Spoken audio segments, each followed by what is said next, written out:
E se você tivesse sobrevivendo em um mundo em que a maioria da população pegou a doença da vaca louca e se transformou em zumbis viciados em carne crua? Infelizmente, você logo se torna um aperitivo mais desejado por esses monstros e agora deve ficar de olho se não quiser virar marmita deles. O que você faria nessa situação? É exatamente isso que eu vou te ensinar no vídeo de hoje, onde eu vou falar tudo que você precisa saber para você derrotar a saga Zumbilândia. Se você curte filmes e séries de zumbi, já considera se inscrever no canal, pois muito em breve eu vou fazer um vídeo derrotando a série de Zumbilândia, ou quase isso. Tá, quando esse vídeo sair eu vou explicar exatamente por que você não viu essa série. Além disso, dá aquela mordida apetitosa nesse like, pois assim o YouTube entende que você gostou do vídeo e acaba sugerindo esse conteúdo para mais pessoas que podem virar zumbi no apocalipse e não souberem se defender. Não esquece de dar o like e seguir o canal.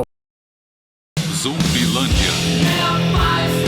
O filme se inicia quando vemos um belo churrasco acontecendo na Casa Branca, quando de repente um zumbi aparece e mostra que nem um cameraman tá salvo nesse filme. Ok, já começamos bem. Já era. Primeira dica para sobreviver a um apocalipse zumbi: não sai na rua no meio de um surto filmando o que tá acontecendo, principalmente quando não vai ter ninguém vivo para assistir o seu filminho caseiro. É então que nós ouvimos o narrador descrevendo que o mundo todo foi afetado por um vírus que transforma as pessoas em zumbi. Tudo isso aconteceu porque uma pessoa comeu um hambúrguer mal passado que estava infectado com a doença da vaca louca, sendo que cerca de 2 meses a civilização toda foi pro saco. O narrador diz que só sobreviveu porque ele segue um conjunto de regras que inclui fazer cardio constantemente, o que não foi o caso do parente do Jack Black aí, já que ele exagerou nas barras de chocolate e acabou sendo comido no campo de futebol. Nós então vemos algumas cidades sofrendo de ataque de pelanca coletivo, o que inclui 4 pessoas caídas no chão ou sendo atacadas por zumbis. A propósito, como eu sou dono do canal, eu posso definir as regras do jogo. Cê é o bichão mesmo, hein, doido? Portanto, a nossa contagem de presuntos vai incluir zumbis finalizados por humanos e humanos finalizados por zumbis. Oi, Ed, e os zumbis que não foram finalizados? Cara, se eu for ficar contando um por um, esse vídeo só vai sair lá em 2031. O narrador então fala que uma das regras mais importantes é dar o segundo tiro, justamente para se certificar que o zumbi foi de base mesmo, o que essa mulher borramente não fez e acabou de entrar para nossa contagem. A terceira regra é basicamente ter cuidado ao usar banheiros públicos, e não por causa da baixa qualidade de higiene, e sim porque são lugares vulneráveis, onde você pode facilmente virar marmita, como é o caso desse pobre frentista. Cara, se você tá no meio de um apocalipse zumbi, é óbvio que o nervosismo vai te deixar com as cuecas borradas o tempo todo. Sendo assim, até dá pra comprar a ideia de jogar batalha naval no banheiro público. Só que, mano, pelo menos tenha a decência de levar uma faca ou uma arma pra mandar qualquer zumbi que tente te comer pra vala. Dane-se, porque a quarta regra também é bem importante. Sempre coloque o cinto de segurança quando estiver dentro de um carro, já que ambientes apocalípticos são totalmente imprevisíveis, como é o caso dessa adorável senhora que se esquece de fazer isso e é lançada pra fora do carro. O que te quebra faz ela ser usada de pano de chão ambulante. Outra dica pode te salvar nesse momento: olha pra todos os lados quando você estiver dirigindo e não apenas pra trás, como essa senhora borramente fez. Nos créditos iniciais do filme a gente vê várias pessoas quase virando comida, e eu digo quase porque nenhuma delas é mordida ou explodida nessa sequência, com exceção de 2 dublês que estão caídos na cena onde o Scarface do Paraguai tá atirando na direção da câmera. Say hello to my little friend. Say hello to my little friend. É então que vemos o narrador em pessoa, ele mesmo, a versão flopada do Lex Luthor em Batman vs Superman. Rapaz, essa cena me dá vontade de apertar os meus tomates com força de tanta raiva que essa interpretação me fez sentir na época. Enfim, aqui o narrador decide soltar um barrão, adivinha onde? Em um banheiro público, o que é péssimo pra ele, já que o cara é perseguido por alguns zumbis. Como o card tá em dia, ele corre e consegue chegar no carro. O problema é que o cara derruba a chave no chão e tem que dar mais uma corridinha. Agora eu me pergunto, por que cacetas ele tinha que ter trancado o carro? Por quê? Por quê? Por quê? O cara é um dos últimos sobreviventes nos States e poderia ter deixado a caranga aberta que ninguém iria roubá-la. Ah, Ed, mas alguém poderia entrar no carro e fazer uma ligação direta. Ok, mas essa mesma pessoa poderia ter quebrado o vidro do veículo e feito exatamente a mesma coisa. Se o narrador aí tivesse deixado o carro aberto, ele não precisaria perder tempo destrancando. Dane-se, porque ele consegue fugir, porém o narrador não seguiu outra regra do jogo: sempre olhe no banco de trás. Essa aí é de lei, e quem assistiu a minha saga falando de lenda urbana sabe bem o porquê. Eu digo isso porque um zumbi quase morde o cara, o que só não acontece porque ele bate o carro e cospe o zumbi pra dentro de uma casa aleatória. O tinhoso ainda tenta morder o narrador, que dessa vez tá preparado e atira no danado, 2 vezes. Outra coisa que eu não faria seria ter apenas uma shotgun. Eu digo isso porque o cano dela é bastante longo pra ser movimentado dentro de um carro, como vocês muito bem podem ver nessa cena. Sendo assim, eu sempre teria um par de pistolas comigo, podendo atirar em espaços apertados como esse. Dane-se, porque no dia seguinte vimos o narrador andando por uma rodovia, já que o carro dele deu PT. Se você já viu as temporadas de The Walking Dead, sabe que é sempre uma furada usar essas estradas, justamente porque todo mundo tentou fugir por elas quando o surto começou, o que significa que esses locais têm uma maior probabilidade de estar infestados de zumbis. Sendo assim, o narrador deveria ter andado pelo mato, que a gente pode ver do lado da rodovia. Felizmente não é um zumbi que ele encontra, e sim um cowboy sobrevivente, que dá uma carona pra ele. Como o cowboy não quer revelar o seu nome pra não criar uma amizade, ele simplesmente diz que tá indo pra Tallahassee, enquanto o narrador fala que tá viajando pra Columbus, onde ele espera que seus pais tenham sobrevivido. A partir desse momento, eles decidem se chamar pelo nome das cidades. Tallahassee é um cara maneiro e ainda aceita dividir o iscão com Columbus, que muito sabiamente joga a marvada fora antes que o cowboy perceba. Esse é exatamente o tipo de coisa que eu faria se eu não tivesse num acampamento seguro pra morar. Eu digo isso porque a bebida pode tirar o senso de perigo de uma pessoa, o que fatalmente vai levá-la a cometer decisões estúpidas, como não olhar por onde anda e ainda por cima dificulta a capacidade de mirar quando é necessário. Não bastando gostar de um trago, Tallahassee tem uma obsessão nessa história, é encontrar os últimos Twinkies, uns bolinhos industrializados cheios de açúcar parecidos com o da Ana Maria. Os dois se deparam com um caminhão que transporta esse tipo de câncer ambulante. O problema é que o carregamento não tem os tão desejados Twinkies, o que deixa o Tallahassee doido da vida. Onde estão os bolinhos? É então que nós vemos um flashback, onde Columbus conta como ele foi afetado pelo surto. Na ocasião, o cara era basicamente como todo jovem de 30 anos, ou seja, ele não gostava muito de sair à noite e preferia passar os finais de semana jogando. No entanto, naquele dia, a vizinha gostosona dele bateu na porta desesperada. Mesmo não sendo uma pessoa muito social, Columbus abriu a porta e tomou conhecimento de que o mendigo tinha tentado morder a beldade. A garota fala que tá assustada e pede pra dormir no braço dele, e nessa hora eu não culpo o cara, já que seria muito difícil pra qualquer jovem na faculdade recusar essa proposta.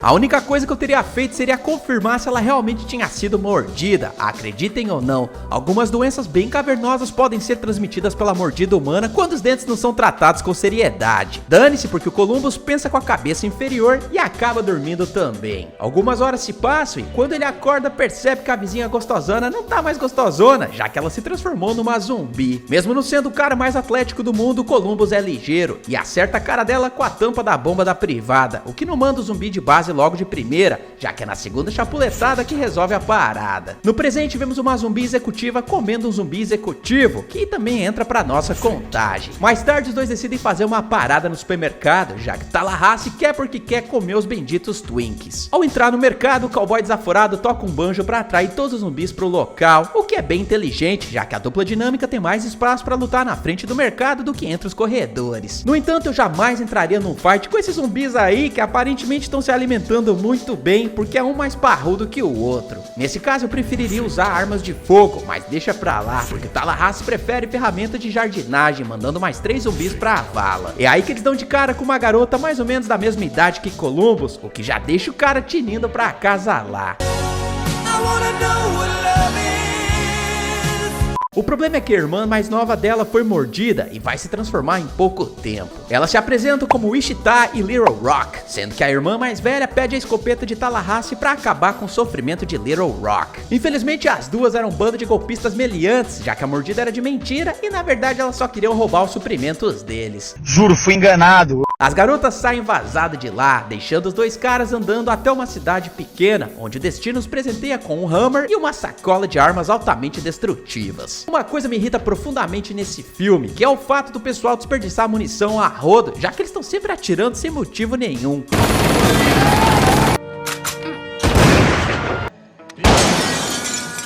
Enfim, fim, os dois voltam pra estrada e reparam que o carro que foi roubado pelas garotas agora tá parado no meio da rodovia, com uma mensagem pedindo socorro pintada na lataria. Ok, isso tá meio suspeito. Sendo assim, Columbus e Tallahassee deveriam ter cortado o caminho pela grama, justamente pra não correr o risco de furar os pneus do carro caso as garotas tivessem colocado pregos no asfalto. Dane-se, porque o Tallahassee pede pra Columbus ficar no carro, enquanto ele dá uma olhadinha no outro veículo. O problema é que as garotas não estão lá, e ao voltar pro Hummer, o cowboy percebe que Little Rock já tá fazendo Nerd Lerdo de refém. Você foi feito refém por uma garota de 12 anos. Garotas são mais maduras que garotos. Não demora muito pra Wichita se juntar a eles e roubar o carro. De novo. Pô, cara, de novo! Apesar disso, as garotas deixam os dois irem de carona, e é aí que Columbus tenta puxar assunto, perguntando se elas por acaso passaram pela cidade dele recentemente. Wichita diz que sim, e fala que Columbus foi completamente destruída, não percebendo que acabou de deixar o moleque na maior bad. É aí que Wichita revela que elas estão indo para um parque de diversões aos arredores de Los Angeles, que segundo os rumores se encontra livre da epidemia zumbi. Como a agenda de Columbus e Tallahassee está praticamente vazia, eles decidem se juntar às garotas. No meio da viagem, eles param numa loja hippie, sendo que Columbus não quer se arriscar ao entrar lá porque ele criou outra regra: não banque o herói. Por causa disso, Tallahassee faz as honras e engana o zumbi que tava lá dentro, que por acaso toma um lindo headshot a queima-roupa. O cowboy se gaba da finalização, acreditando que foi a melhor da semana, o que não é verdade, já que o prêmio vai para uma freira sagaz que manda o zumbi perseguidor de base a derrubar um piano em cima do danado. Peraí, eu achava que o troféu presunto de ouro era ideia minha. Mentiroso! Dane-se, porque a galera coloca o pé na estrada até que chegam em Los Angeles. O quarteto então decide parar no teatro chinês, onde a cerimônia do Oscar acontece todos os anos, ou nesse caso, acontecia. Columbus e Wichita mandam dois zumbis pra vala e pegam um mapa da cidade, já que o plano da galera é se hospedar na casa de algum famoso em Beverly Hills. Eu disse um famoso, então muda isso pra o famoso. Nesse caso, ninguém mais, ninguém menos do que Bill Murray. Quem é Bill Murray? Eu nunca bati numa criança antes.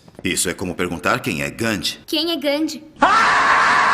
Aparentemente, os jovens em 2009 não tinham assistido o Feitiço do Tempo, Space Jam e o melhor deles, Ghostbusters! Enquanto Columbus apresenta Bill Murray pra Little Rock na sala de cinema do Astro, Tallahassee e Wichita dão de cara com o ator em pessoa, que aqui se auto-interpreta. Os dois perguntam por que raios Bill tá maquiado exatamente igual a um zumbi, e é aí que ele diz que dessa forma ele consegue se camuflar entre os comedores de carne mal passada. Peraí. Se os zumbis não são capazes de farejar humanos se passando por eles, tudo que você precisa fazer pra sobreviver a esse filme é basicamente se maquiar também. Isso está fazendo um sentido incrível pra mim. Como Bill Murray é o ídolo de Tallahassee, ele pede que o ator assuste Columbus, fingindo ser um zumbi. O problema é que o moleque leva essa parada de apocalipse muito a sério e acaba sentando bala no peito do ator. Quando Columbus percebe a cagada feita, já é tarde, porque Bill vai se encontrar com Deus antes da hora. Naquela noite, a galera começa a se enturmar de verdade, o que inclui jogar banco imobiliário. Já alterado pelo efeito da cachaça, Tallahassee acaba revelando que a coisa mais preciosa pra ele era o seu filho, que infelizmente virou marmita de zumbi. Graças a Deus a gente não vê o moleque indo de base, então eu não vou colocá-lo na contagem. Enquanto Tallahassee ensina Little Rock a atirar com o rifle, a gente vê o Wichita dando mole pra Columbus, afinal, entre ele e o cowboy, a garota realmente tá ficando sem opções. Quando a lambidinha labial tá prestes a acontecer, nós descobrimos que Tallahassee é o maior empata rally-rola, porque ele interrompe os dois. Essa aproximação emocional faz o Wichita pegar Little Rock e abandonar os dois caras, já que as irmãs tinham um acordo de nunca se apegar a ninguém além delas mesmas. Ao chegar no parque de diversões, as garotas cometem o maior erro da vida delas: ligar a energia dos brinquedos durante a noite, o que acaba sendo um imã de zumbis, já que vários deles seguem as luzes vindas do local. Muito bom.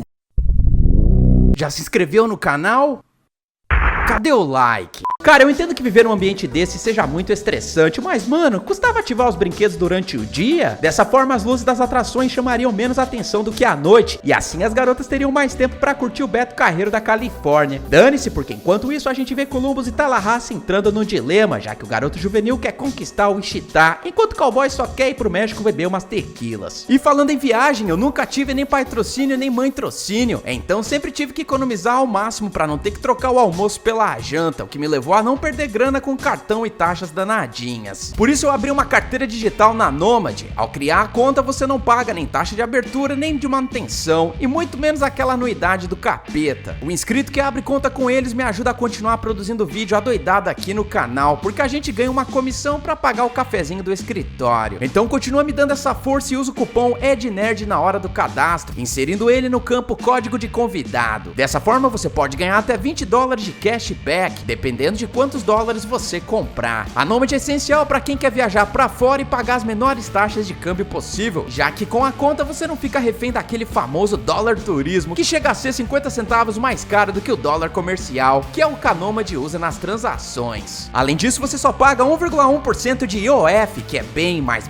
baixo do que os 6,37% que o trouxa aqui já pagou em várias viagens que eu tive a oportunidade de fazer. Se não tá bom pra você, a Nomad ainda tem uma sala VIP no Terminal 3 do aeroporto de Guarulhos, que você pode usar para esperar o seu voo. Fazendo um Pix em real pra conta Nomad, você já compra os seus primeiros dólares, e mesmo que a sua viagem não aconteça em breve, você pode ir juntando dinheiro de pouquinho em pouquinho, e de certa forma fazer uma reserva de uma moeda que quase nunca baixa. Então continue ajudando o canal e abre a conta, demora cerca ali de 3 minutinhos. E não se esqueça de colocar o cupom EDNERD no código de convidado. Uhul! Vendo que Columbus é o pior piloto de moto da face da terra, ele decide ajudar o Garanhão a conquistar a princesa. Por falar nela, Wichita e Little Rock estão fugindo de vários zumbis, sendo que elas conseguem derrubar 4 com uma 12. Ao entrar no carro, mais 4 zumbis sobem em cima, deixando Wichita desesperada a ponto dela decidir afundar a caranga no mar. O que eu realmente não entendo por que ela fez isso. Cara, o Hummer é um carro de alto impacto. Mesmo que os 4 zumbis esmurrassem o teto dele, não faria a menor diferença, sendo que Wichita poderia ter feito algumas curvas fechadas para derrubar os danados de cima. Dane-se, porque quando o Hummer bate na água, os 4 zumbis se afogam, o que me leva a pensar nessa hora. Se os dentuços não sabem nadar, se salvar nesse filme seria muito simples se as irmãs pulassem na água e nadassem pra longe do parque. Esquece isso, porque elas preferem continuar atirando, o que dá mais 6 presuntos pra nossa conta. Como a inteligência tá passando bem longe daqui, elas decidem subir no elevador, o que, cara, não faz sentido nenhum pra mim. Se isolar no brinquedo que não te permite mudar de lugar e que ainda por cima se aproxima bastante do chão é uma cagada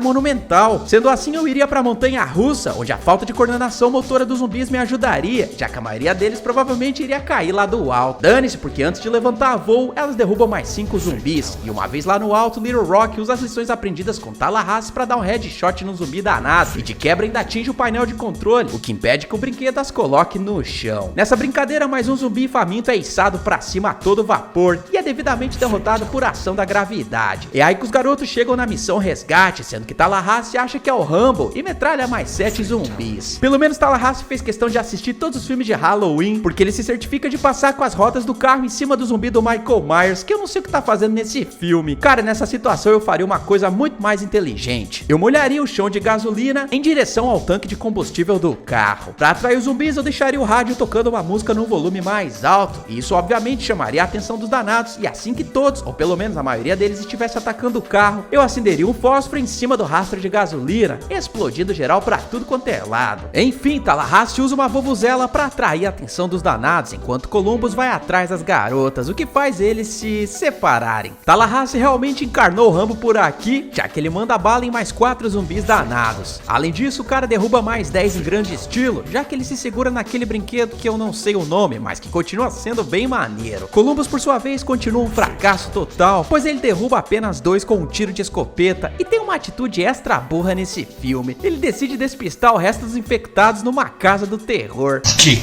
cagada. Cara, esse lugar tem 2 desvantagens quando o assunto é sobreviver. Primeiro, é super mal iluminado. E segundo, os corredores são muito estreitos, portanto, eu jamais me enfiaria num local desses. Dito e feito, porque o cara é quase mordido por uma infectada danadinha que tava interessada em morder outra parte do corpo dele que não era o pescoço. Outro dentuço quase morde o cara, só que surpreendentemente ele é agarrado por um monstro da atração e devidamente baleado por Columbus. Enquanto isso, vemos alguns zumbis lembrando da vida de alpinista que eles tinham, já que os danados estão subindo no elevador pela escada de emergência, o que obriga as garotas a gastar as últimas balas, dando mais 2 presuntos pra conta. Eu vou cair!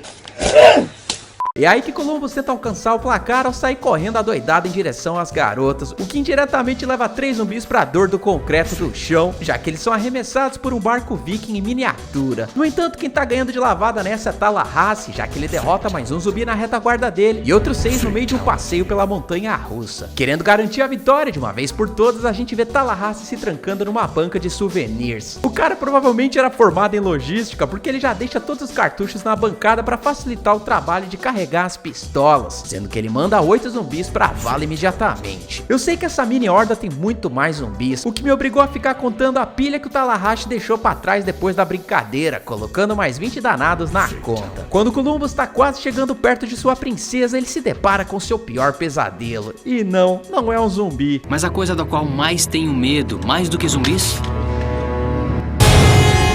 são os palhaços. Sim, ele dá cara com um palhaço zumbi, o que na minha opinião só não é pior do que uma cobra zumbi. Columbus se vê entre fugir e manter a fama de cagão, ou enfrentar os seus medos e se tornar um herói. Como a carência por um corpo feminino fala mais alto nessa situação, Columbus quebra a própria regra e pega uma marreta pra sentar no coco do palhaço. É aí que ele finalmente chega no elevador, contudo vê que um zumbi tá prestes a morder o Wichita antes dele, o que o cara não aceita de jeito nenhum. Columbus então puxa a alavanca de emergência, finalizando o último zumbi desse filme. Pra fechar com chave de ouro, Tallahassee vê uma placa que diz que uma lanchonete do parque tem os tão desejados bolinhos. No entanto, ao entrar lá, ele percebe que vai ter que acionar o Procon. Propaganda enganosa!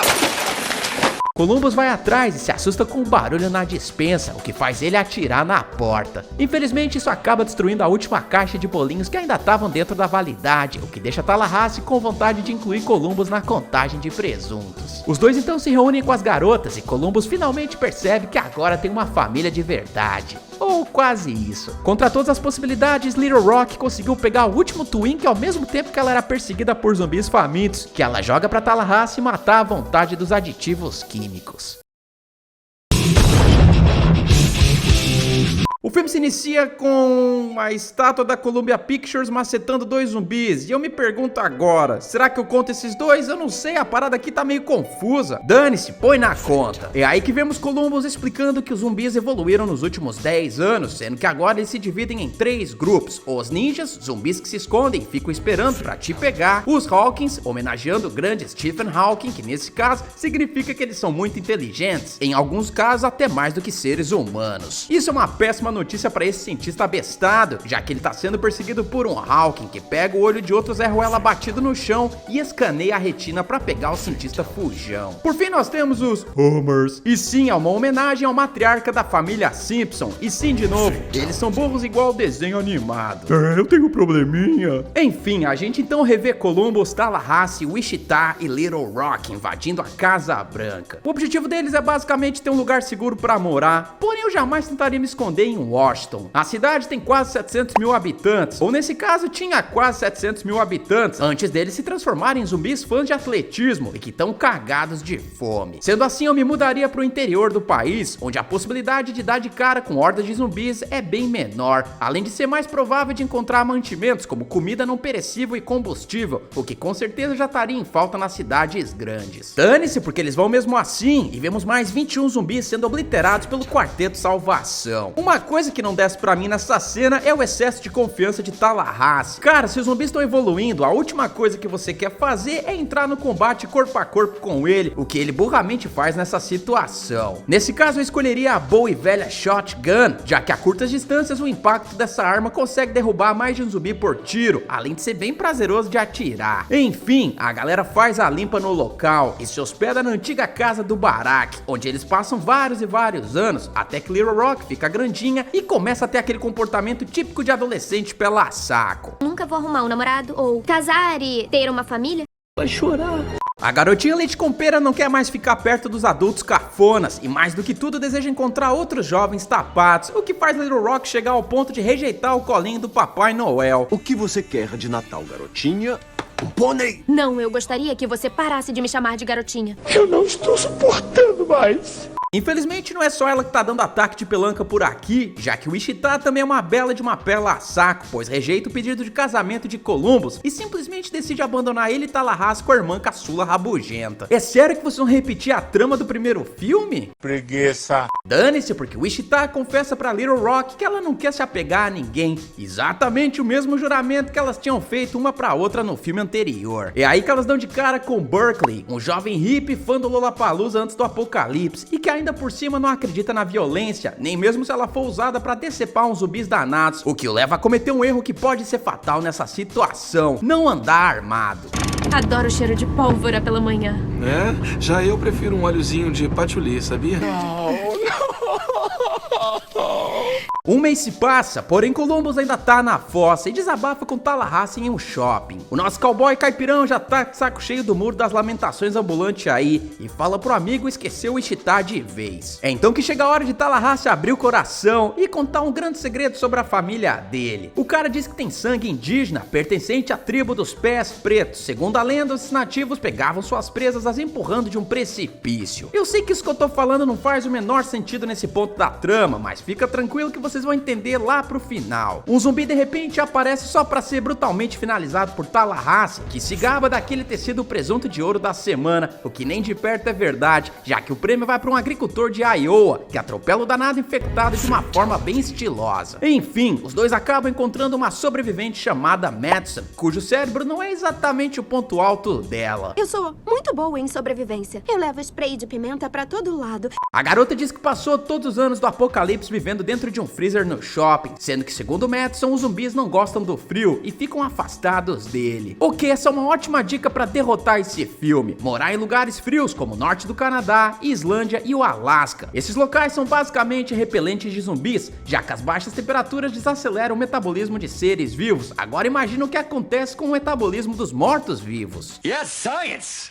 Dane-se, porque Columbus é um cara super gente boa e convida Madison pra morar com os dois na Casa Branca, o que Tallahassee não curte muito, já que a garota não contribui exatamente pro time. Enfim, na verdade Madison tava sofrendo muito com a solidão e dá um ultimato em Columbus: ou ele a degusta ou a garota vai colocar um saco de pão na cabeça e arrastar uma asa pro Tallahassee, o que deixa o garoto das regras sem muita opção. E aí, vamos fechar? Depois do rally rola, ninguém mais, ninguém menos do que o Wichita aparece na mansão com a desculpinha de pegar mais armas. Segundo a garota, Little Rock se apaixonou por Berkeley e abandonou a própria irmã, roubando o carro de Tallahassee no processo. Wichita tá assustada porque tá rolando rumor na praça de que existe um novo tipo de zumbi, muito mais inteligente e mortífero do que os outros, o que convence Columbus e Tallahassee a irem resgatar a menina. De acordo com Wichita, ela tá indo com o hippie pra Graceland, nesse caso a antiga casa de Elvis Presley. Mesmo sendo turrona, o Wichita se desculpa por ter abandonado Columbus com um bilhetinho, o que pra ele é um sinal de possível revival do relacionamento deles, o que logo vai por água abaixo depois que Madison aparece pra denunciar que a vaga dela na garagem já foi preenchida pelo carro do cara. Wichita obviamente fica com ciúminho e acha que Madison não tá à altura dela. Sua piranha. Dane-se, porque o Wichita revela como voltou pra Casa Branca depois do carro ter sido roubado. Nesse caso, ela teve que roubar uma minivan. Isso deixa o Tallahassee pistola, já que ele não considera aquele carro digno da presença dele. É então que os quatro partem pra Graceland e no meio da estrada Tallahassee acha um jeito de dar um upgrade na caranga, já que o grupo avista um ônibus que ainda pode estar funcionando. Cara, trocar de carro aqui é totalmente desnecessário, até mesmo quando você tá dirigindo essa minivan cafona. O veículo aí é econômico, espaçoso e confiável, portanto a melhor coisa seria continuar com esse carro, mas deixa pra lá. O problema é que quando eles vão pegar o busão, Madison acaba fazendo o alarme soar, o que atrai vários zumbis pra festa. Columbus sobe no busão pra dar orientação pra Wichita e Tallahassee atirarem nos alvos certos, porém eu acho que seria melhor se todos eles subissem no ônibus e atirassem de lá. Se vocês repararem bem, o único jeito de acessar o teto do veículo é usando a escada atrás do busão, sendo que os zumbis não poderiam subir todos de uma vez. Dessa forma o quarteto burrástico teria espaço pra atirar à vontade, mas não, eles preferem o plano mais burro mesmo. Pode colocar mais 26 zumbis na conta. É aí que vemos Madison se distraindo e quase sendo mordida por um zumbi ninja, que Columbus corre pra finalizar também. O problema é que aparece mais um zumbi que Tallahassee tenta acertar, porém ele desvia das balas.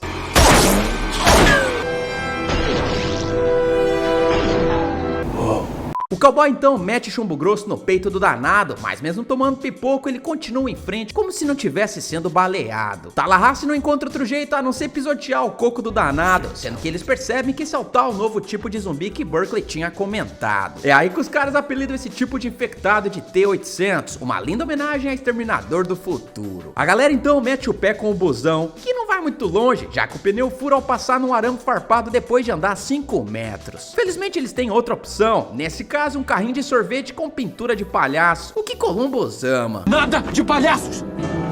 Isso obriga a galera a voltar pra minivan, o que corta o coração de Tallahassee. Ao voltar pra estrada, Madison começa a ter uma febre e não demora muito pra ela desenvolver crises de vômito. O pessoal acha que ela foi mordida, o que faz Columbus ir atrás da garota no mato pra acabar com o sofrimento dela. O cara pelo menos poderia ter pedido pra ela arrancar a roupa pra ver se ela tinha sido mordida ou não.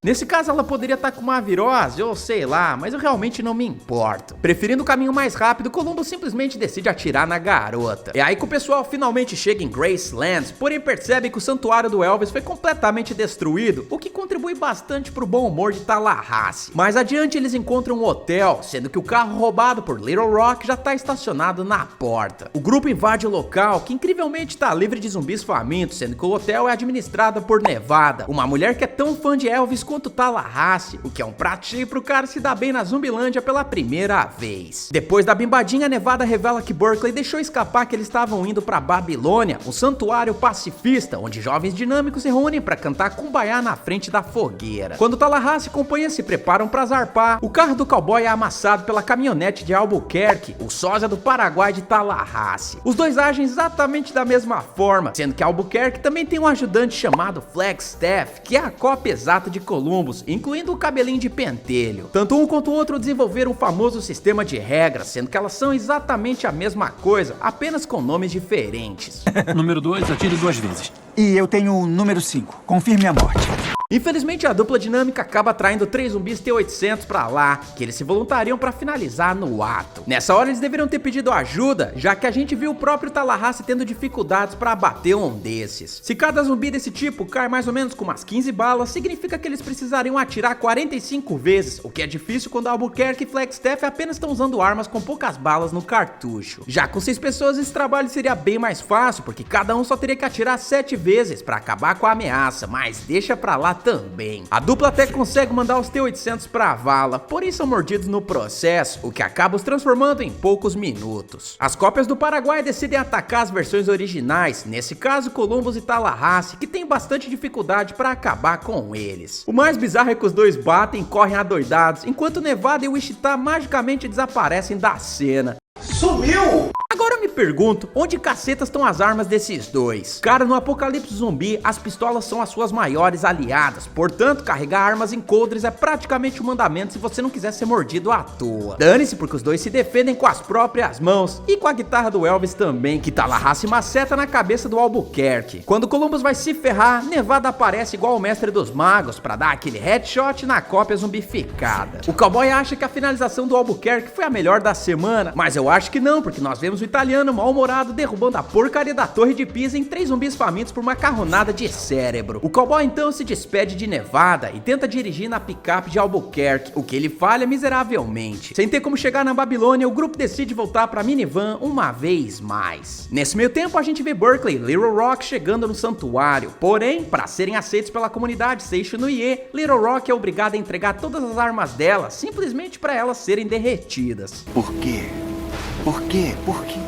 Cara, eu não sei vocês, mas como a gente bem aprendeu em The Walking Dead, não existe um local 100% seguro no mundo zumbificado, portanto, você jamais deve se separar de suas armas, especialmente na Babilônia, onde não existe uma saída de emergência caso ela seja invadida pelos infectados. Voltando pro trio Parada Burra, eles estão na estrada quando dão de cara com o carro de sorvete, sendo que o veículo está sendo dirigido por ninguém mais, ninguém menos do que Madison. A garota explica que a sua alergia a nozes causou sintomas semelhantes aos da contaminação, e ainda revela que Columbus poupou a vida dela atirando apenas para assustá-la. Enfim, eles finalmente chegam na Babilônia, sendo que assim como Little Rock, eles são obrigados a entregar as armas para serem derretidas. Ok, nessa hora Tallahassee poderia ter negociado e pedido para guardar as armas dentro da minivan que ele acabou de explodir. Dane-se, os caras poderiam ter deixado no cantinho da estrada, especialmente porque eles não tinham nenhuma intenção de morar na comunidade hippie. Esquece isso porque eles se encontram com Little Rock e a família se abraça mais uma vez. Obviamente Tallahassee tá a fim de meter a mão na cara do hippie pacifista, mas é impedido por Columbus. É aí que o cowboy finalmente percebe que a garotinha que ele considerava filha agora é uma mulher. Ouvindo as vozes de seus antepassados indígenas, Tallahassee entende que precisa voltar a ser um lobo solitário e se despede de Columbus e companhia para seguir o caminho dele. O problema é que ele dá de cara com uma horda de zumbis na estrada, sendo que a maioria deles é formada por T-800. E o pior é que a galera tá arrumando na direção da Babilônia. Mas também o bando de hipster imbecil solta fogo de artifício no meio da noite? Cara, por que raios alguém faria uma coisa dessas? 1 milhão de vezes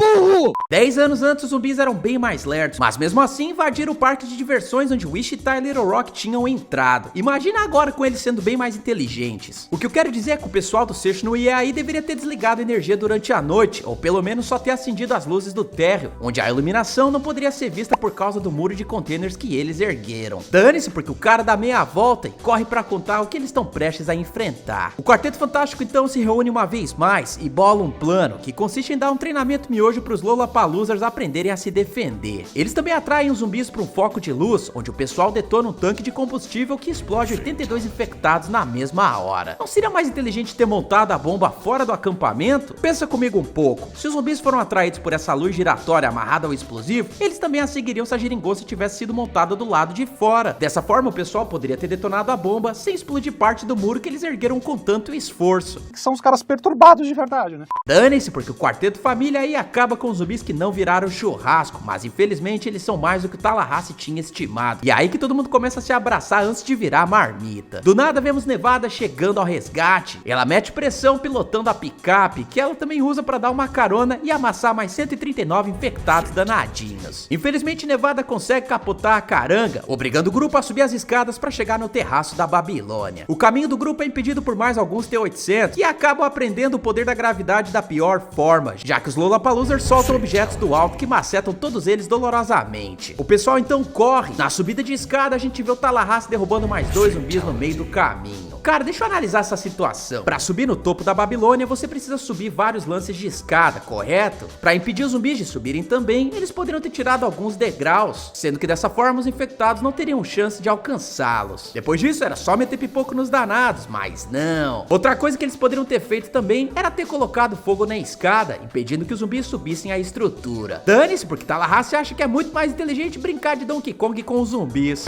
Donkey Kong, seus desgraçados! É então que o cowboy usa os ensinamentos da tribo Pés Pretos para servir de isca até o parapeito da Babilônia, de onde ele agarra um gancho e faz todos os infectados perceberem que não aprenderam a voar ainda. 70 zumbis vão de base na mesma hora, porém os 2 últimos não são tão burros assim e agarram a perna de Tallahassee o puxando para baixo. Eu vou cair! Quando o cowboy tá prestes a cair também, a gente descobre que Little Rock não entregou todas as armas dela de bandeja, pois ela tira uma pistola da jaqueta e maceta mais 2 zumbis sem dó. O pessoal então puxa Tallahassee de volta e todos ficam muito animadinhos com a vitória, a ponto de Wichita finalmente aceitar o pedido de casamento de Columbus. De repente mais um zumbi aparece, porém ele só tá aqui pra fechar a nossa contagem, já que o infectado não passava de um Homer. No final da parada a gente vê Little Rock dando um pé no hippie do Berkeley, que também não se importa muito com isso e acaba ficando com o Madison. Ninguém se importa. O quarteto agora vira um quinteto, já que Nevada se une a eles e todo mundo segue a estrada sem destino definido. Achou que eu ia embora? Não vou não, porque a gente tem mais uma cena nos créditos, onde vemos ninguém mais, ninguém menos do que Bill Murray promovendo Garfield 3, um filme que eu tenho certeza que ele adorou fazer. Um dos entrevistadores começa a se transformar, o que faz Murray mandar o danado pra vala com uma cadeirada. O ator então pega gosto pela coisa e sai distribuindo o amor cadeiral em tudo que é zumbi naquele prédio, colocando mais 8 danados na nossa contagem. Pra que fazer Garfield 3? Drogas custam caro. Pessoal, não esquece o like, eu espero que vocês tenham gostado, vejo vocês no próximo vídeo e valeu!